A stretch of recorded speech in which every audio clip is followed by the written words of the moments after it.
Hello guys, welcome to our channel. This is Teja. ప్రస్తుతం మనతో పాటు సీనియర్ జర్నలిస్ట్ దమ్ము బాలాజీ గారు. నమస్తే సార్. నమస్తే. సుకేష్ చంద్రశేఖర్, ఇతని గురించి బాగా తెలుసు. రీసెంట్గా అతను ఒక స్టేట్మెంట్ ఇవ్వడం జరిగింది కవిత గురించి. వెల్కమ్ టు తిహార్ జైల్ అంటూ కూడా తను చెప్పాడు. అలాగే కవితకు చాలా దేశాల్లో పెట్టుబడులు ఉన్నాయి, ముఖ్యంగా జర్మనీ కానీ, సింగపూర్ కానీ, హాంకాంగ్ కానీ, ఇలా ఇతర దేశాల్లో కూడా చాలా పెట్టుబడులు ఉన్నాయని చెప్పేసి అతను చెప్తున్నాడు. సో దాని గురించి సుకేష్ చంద్రశేఖర్ ఇతను ఒక ఇంట్రెస్టింగ్ గై. 17వ వయసులోనే ఇతను దాదాపు ₹1.5 కోటి మోసం చేసి జైలుకి వెళ్ళాడు. కర్ణాటక ఇతనిది. సో ఇతను ఏంటంటే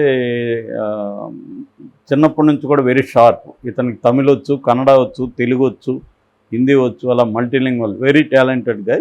అయితే అతను రాంగ్ వేలో వెళ్ళేవాడు. నాకు సీఎం బంధువు అని చెప్పి ఎవరోనో మేనేజ్ చేసి 17వ వయసులో కర్ణాటకలో 1.5 crore వరకు మోసం చేసి ఫస్ట్ జైలుకి వెళ్ళాడు. అప్పటి నుంచి దాదాపు ఇప్పుడు ఇతను 200 కోట్ల పైన ఇతను ఇలా సంపాదించాడని చెప్తారు.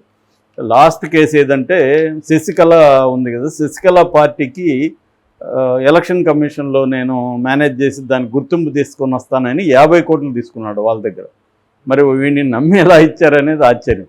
అంటే అంత బాగా నమ్మించగలడు అనమాట. అట్లాగే జాక్విలిన్ ఫెర్నాండెజ్ లాంటి హీరోయిన్లతో అఫైర్లు, ఇట్లా వీడు హైఫై అంటే డబ్బులు మోసాలు చేసి విపరీతంగా సంపాదిస్తాడు. ఆ డబ్బుల్ని విచ్చలవిడిగా ఖర్చు పెడతాడు. దానివల్ల ఇతనికి ఒక పవర్ సర్కిల్లో మంచి సంబంధాలు వచ్చాయన్నమాట. అట్లాగా ఇతను ఒక రాంగ్ వేలో కానీ వెరీ టాలెంటెడ్ గై. ప్రజెంట్ అతను తిహార్ జైల్లో ఉన్నాడు. అతనికి ఈ కేసుతో సంబంధం ఉంది అనేది అతను డిక్లేర్ చేసుకొని అనేక సార్లు అతను చాటింగ్లు, తర్వాత వీళ్ళ ఫోన్ కాల్ లిస్టు ఇవన్నీ పెట్టాడు. వాళ్ళ లాయర్ ద్వారా ఎప్పటికప్పుడు ఇవన్నీ బయట పెడుతుంటాడు అతను. ఇంతకుముందు కూడా కవిత మీద కూడా పెట్టాడు. కవితను అక్క అని సంబోధిస్తాడు. నాకు కవిత అంటే ఇష్టం, నేను అక్కగా భావిస్తాను అని కూడా అతను చెప్పాడు. కవిత నాతో చాట్ చేసింది అని చెప్పి కొన్ని చాటింగ్ వివరాలు కూడా పెట్టారు. అవన్నీ కవిత రిజెక్ట్ చేసింది, అవన్నీ చేయలేదని. ఇతనే ఫస్ట్ టైం ఏంటంటే ఈ డబ్బుల్ని చేర్చడంలో అక్కడ నుంచి అక్కడ ఆదాయాలు వస్తే, లిక్కర్ స్కామ్లో ఢిల్లీలో ఆదాయాలు వస్తే ఆ డబ్బుని బీఆర్ఎస్కి అందించడంలో నేనే అందించాను. వాళ్ళు నాకేమైనా మెయిల్ పెట్టారంటే ఇట్లా నెయ్యి బాక్సులు అని పెట్టారు. సో గీ బాక్సెస్ అని. గీ బాక్సులు అంటే ఒక బాక్సులో కోట్లు ఉంటాయన్నమాట. సో డబ్బులు బాక్సుని గీ బాక్సులు, 5 గీ బాక్సులు ఇస్తున్నాము, 5 దాంట్లో 5 డబ్బాలు ఉంటాయి. అవి తీసుకెళ్ళి అక్కడ ఏపీకి ఇవ్వు. ఏపీ అంటే అరుణ్ రామచంద్ర పిల్లైని ఏపీ అని పిలుస్తారు. అలా నేను ఒక బీఆర్ఎస్ ఆఫీస్లో ఒక కారులో ఏపీ ఉన్నాడు, నేను తీసుకొచ్చి ఇచ్చానని కూడా ఇతను అనౌన్స్ చేశాడు. సో అలాగా నేను ఇంకా అనుకుంటా ఉన్నా, ఏంటి ఇంకా మనోడు ఏం పెట్టలేదు, కవిత అరెస్ట్ అయిందని. కరెక్ట్గా పెట్టాడు ఇప్పుడు. అదేంటంటే స్వాగతం అక్క, మా తిహార్ జైలు మీకోసం వెయిట్ చేస్తుంది అని పెట్టాడు నిన్న. అంటే అప్పటి నుంచి కూడా మీరందరూ తిహార్ జైలుకి రావాల్సిందని కేజ్రీవాల్కి తనకు జరిగిన లిస్ట్ అవన్నీ కూడా పెట్టాడు. అంటే దీంట్లో నేను ఇన్వాల్వ్ అయినానని అతను చెప్తున్నాడు. కానీ ఈడీ కానీ సిబిఐ కానీ దాన్ని ధృవీకరించట్లేదు. కానీ అతన్ని కూడా సిబిఐ ఈడీ ఇండైరెక్ట్గా ఎంకరేజ్ చేస్తూ ఉందని కూడా చెప్తున్నారు. ఏదేమైనా ఇప్పుడు అతను చెప్పిన ప్రధానమైన ఆరోపణ అంటే కవిత అండ్ బీఆర్ఎస్ పెట్టుబడులు హాంకాంగ్లో, సింగపూర్లో, జర్మనీలో ఉన్నాయి. 1000 కోట్ల పెట్టుబడులు ఉన్నాయి. ఇవన్నీ నా దగ్గర డీటెయిల్స్ ఉన్నాయి. నేను త్వరలోనే బయట పెడతాను. కవిత ఇప్పటి వరకు బుకాయించింది నేను చెప్పిన ఆరోపణలన్నీ అబద్ధం అని చెప్పింది. ఇప్పుడు ఈడీనే చెప్తుంది. ఈడీనే నిన్న ఒక ప్రకటన ఇచ్చింది. ఆమె 100 కోట్ల పైన డబ్బులు దుర్వినియోగం చేసింది దీంట్లో అని చెప్పింది. సో క్లియర్గా నేను చెప్పినవన్నీ కూడా వాస్తవాలే, నేను ఇంకా నిరూపిస్తాను, ఈమెకి ఎక్కడెక్కడ ఎన్ని వేల కోట్లు పెట్టుబడులు పెట్టిందో అని చెబుతాను అని చెప్తున్నాడు. మనీ లాండరింగ్లో అతను చెప్పేది వాస్తవమే అవ్వచ్చు. ఎందుకంటే నిన్ననే నేను ఒక డాక్యుమెంటరీ చూశాను మనీ లాండరింగ్ మీద, the giant beast that is global economy అని. మన అమెజాన్ ప్రైమ్లో ఉంటుంది. చాలా వండర్ఫుల్ డాక్యుమెంటరీ. అది ఎకనామీ మీద, అంటే గ్లోబల్ ఎకనామీ మీద రకరకాల ఎపిసోడ్స్ ఉంటాయి. ఫస్ట్ ఎపిసోడ్ మనీ లాండరింగ్ మీద ఉంది. మనీ లాండరింగ్ ఎలా చేస్తారు, ఏ దేశాల్లో ఎలా చేస్తారని కాల్ పెన్ అని ప్రజెంటర్ అనమాట. ఆయన హాలీవుడ్ కామెడీ యాక్టరు. అతను ప్రజెంట్ చేశాడు. అతను చెప్తున్న దాని ప్రకారం ఏంటంటే వరల్డ్లోనే కొన్ని దేశాల్లో మాత్రం ఈ షెల్ కంపెనీలు పెట్టుకోవడం యూజ్ అవుతుంది. మామూలుగా మనీ లాండరింగ్ అంటే నేను ఇప్పటికీ చెప్పాను ఒకసారి. మనీ లాండరింగ్ అంటే అర్థం ఏమంటే మనం ఏదో ఒక తప్పుడు పని చేసి చట్ట వ్యతిరేక పని చేసి డబ్బులు సంపాదిస్తాం. అది బ్లాక్ మనీ. అంటే చట్టానికి మనం ఆ డబ్బులు ఇవ్వం. ఈ బ్లాక్ మనీని వైట్గా చేసుకునే ప్రాసెస్ని మనీ లాండరింగ్ అంటారు. మనీ లాండరింగ్లో 3 స్టేజెస్ ఉంటాయి. ఫస్ట్ ఏమో ప్లేస్మెంట్, అంటే మన మనీని లీగల్గా ఒక దగ్గరకు తీసుకెళ్ళడం. దాని తర్వాత లేయరింగ్ అంటారు. ఈ డబ్బుని డివైడ్ చేసి రకరకాల చిన్న చిన్న అమౌంట్లు చేసి రకరకాల దగ్గరికి తీసుకెళ్ళడం. మళ్ళీ ఇంటెగ్రేషన్, ఆ డబ్బులంతా ఒక దగ్గరికి తీసుకురావడం. ఈ 3ని ఇతను ఎక్స్ప్లెయిన్ చేశాడు అనమాట.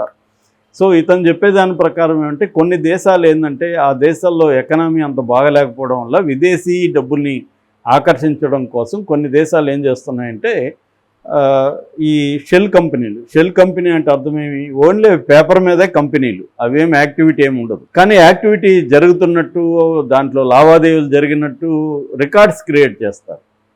దాన్ని షెల్ కంపెనీలు అంటారు. ఆ మధ్య మనకి అదానీ లోపల ఇట్లాంటి పెట్టుబడులు పెట్టారని కూడా హిండన్బర్గ్ అనే ఒక అమెరికన్ రీసెర్చ్ సంస్థ బయటపెట్టింది. అదానీలో ఏంటంటే విదేశీ కంపెనీలు పెట్టుబడులు పెట్టినట్టుగా వీళ్ళే పెడతారు. అదానీ వాళ్ళే విదేశాల్లో తమ వేరే దొంగ పేర్లతో షెల్ కంపెనీలను పెట్టి ఆ కంపెనీల ద్వారా అదానీలో పెట్టుబడులు పెడతారు. ఇది చూసి మనలాంటి సామాన్యమైన మనుషులు అదానీది బాగా విదేశీ పెట్టుబడులు వస్తున్నాయంటే బ్రహ్మాండంగా ఉంది అదానీ కంపెనీ అనుకొని మనం షేర్లు కొంటాం. సో అది టక్కని మళ్ళీ పడిపోతుంది. ఎందుకంటే విదేశీ కంపెనీలు కొనలేదు కదా, వీళ్ళే ఆర్టిఫిషియల్గా పెంచారనమాట. అది జరిగింది. అలాగా షెల్ కంపెనీలు ఈయన చెప్పిన దాని ప్రకారం సైప్రస్లో ఒకప్పుడు బ్రహ్మాండంగా షెల్ కంపెనీలు ఉండేది. సైప్రస్ అనే ఒక దేశం.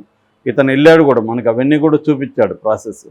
తర్వాత ఈస్టోనియా, యూరప్లో ఈస్టోనియా దేశంలో కూడా విపరీతంగా ఉంటుంది. లగ్జంబర్గ్, తర్వాత బ్రిటిష్ విర్జిన్ ఐలాండ్స్. ఆ మధ్య జగన్ 10 రోజులు లండన్లో ఉన్నప్పుడు ఇదే పుకారు వచ్చింది. బ్రిటిష్ విర్జిన్ ఐలాండ్స్లో జగన్ పెట్టుబడులు ఉన్నాయి, వాటిని తీయడానికే ఇప్పుడు వెళ్ళాడు.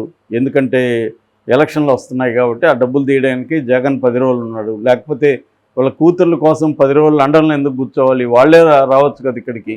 సో పరిపాలన ఆపేసి లండన్లో 10 రోజులు ఎందుకున్నాడంటే ఈ విర్జిన్ ఐలాండ్స్లో ఉన్నాయి. విర్జిన్ ఐలాండ్స్ ఒకటి, కేమాన్ ఐలాండ్స్ అన్నమాట. ఈ రెండిట్లో కూడా కంపెనీలు పెట్టచ్చు, అక్కడ బ్యాంక్స్ ఉండొచ్చు. ఒక్కొక్కసారి మనమే కూడా అక్కడ బ్యాంకు పెట్టుకోవచ్చు. ఈ సైప్రస్ ఐలాండ్లో ఎక్కువగా రష్యన్స్ బ్యాంక్స్ పెట్టుకునేవాళ్ళు అనమాట. దానివల్ల వాళ్ళ ఎకనామీ 2012 and 13లో పెద్ద క్రైసిస్లోకి వెళ్ళిపోయింది. ఎందుకంటే మొత్తం వాళ్ళు డబ్బులు తెచ్చి ఇక్కడ పెట్టుకొని మళ్ళీ వాళ్ళకి అనుకూలంగా బ్యాంక్స్ని మ్యానిపులేట్ చేసేసరికి క్రైసిస్ వచ్చింది, ఫైనాన్షియల్ క్రైసిస్. అందుకని సైప్రస్లో కూడా ఇప్పుడు రూల్స్ స్ట్రిక్ట్ చేశారు. అయితే అమెరికాలో 2 స్టేట్లలో ఇప్పటికి కూడా సెల్ కంపెనీలు బ్రహ్మాండంగా పెట్టుకోవచ్చు. ఒకటి డెలవేర్ అనే దాంట్లో ఈ డాక్యుమెంటరీలో ఏం చెప్పాడంటే డెలవేర్లో నిమిషాల్లో నీ కంపెనీ పెట్టేయచ్చంట. అది కూడా ఆన్లైన్లో, నువ్వు వెళ్ళాల్సింది మళ్ళీ అక్కడ ఆన్లైన్లోనే నిమిషాల్లో మనం ఒక కంపెనీని డెలవేర్లో స్టార్ట్ చేసేయచ్చు. మొత్తం డెలవేర్ అంతా కంపెనీలో పెట్టేదే ఉంటుంది అనమాట. అక్కడ ఏంటంటే దీన్ని పెట్టించేదానికి రకరకాల మీడియేటర్స్ అంటే ఆడిటర్స్ ఉంటారు, ఫైనాన్షియల్ ఫర్మ్స్ ఉంటాయి, అవన్నీ ఉంటాయి. నువ్వు ఆన్లైన్లోనే పెట్టేయచ్చు. అంత బ్రహ్మాండంగా ఉంది. కొన్ని నిమిషాల్లో కంపెనీ పెట్టేయచ్చు అని అతను నిరూపించాడు అనమాట. అతను సైప్రస్లో కూడా పెట్టలేకపోయాడు కంపెనీ, కానీ డెలవేర్లో పెట్టగలిగాడు అనమాట. ఎవరు, ఈ కాల్పెన్ అన్న అతను. దాని తర్వాత వయోమింగ్ అని ఇంకొక స్టేట్లో కూడా అమెరికాలో కంపెనీలు పెట్టుకోవచ్చు. ఇలాగే ఈజీ అనమాట షెల్ కంపెనీలు పెట్టడానికి. ఎప్పుడైనా బ్లాక్ మనీ, ఇప్పుడు మన 10 లక్షలు మనం నా అకౌంట్లో పోయి బ్యాంకులు వేయాలంటే వాళ్ళు సోర్స్ ఆఫ్ ఇన్కమ్ అడుగుతారు. ఎంత అంటే అంత వేయడానికి లేదు. అక్కడైతే అవేమీ లేదు. నీ సోర్స్ ఆఫ్ ఇదేమి అడిగేదేమీ లేదు. ఎంతన్నా మనం అక్కడ పెట్టుకోవచ్చు అన్నమాట. సో ఇలాగా కవిత పెట్టుబడులు కూడా ఉన్నాయనేది ఇతని ఉద్దేశం. అంటే విదేశాలలో, చాలా దేశాల్లో, ముఖ్యంగా యూరోప్లో కొన్ని దేశాల్లో, తర్వాత అమెరికాలో కొన్ని స్టేట్స్లో, ఇంకొన్ని ఐలాండ్స్లో ఇటువంటి బ్యాంక్స్, ఇటువంటి కంపెనీలు పెట్టే సిస్టము ఉన్నాయన్నమాట. దాంట్లో మన రాజకీయ నాయకులు అక్కడ పెడుతుంటారు. అందుకనే సింగపూర్లో చంద్రబాబు హోటల్స్ ఉన్నాయని ఎప్పటి నుంచో చెబుతుంటారు. సో వీళ్ళు ఏం చేస్తారంటే అక్కడ ఎవరి పేరుతోనో హోటల్ పెట్టుకొని దాంట్లో నుంచి డబ్బులు వచ్చినట్టుగా మళ్ళీ ఇండియాకి తెప్పించుకోవడం అన్నమాట. అలాగే అంటే అక్కడ వ్యాపారం చేస్తున్నాం, అక్కడ ఆదాయం వచ్చింది మనకు అని చెప్పి ఆ బ్లాక్ మనీని వైట్ చేసుకోవడం. సో ఇది జరుగుతుంది బేసిక్గా. కవితది కూడా స్థాయిలో ఉండే అవకాశం ఉంది సుఖేష్ చంద్ర చెప్పిన దాని ప్రకారం. Okay sir, thank you so much.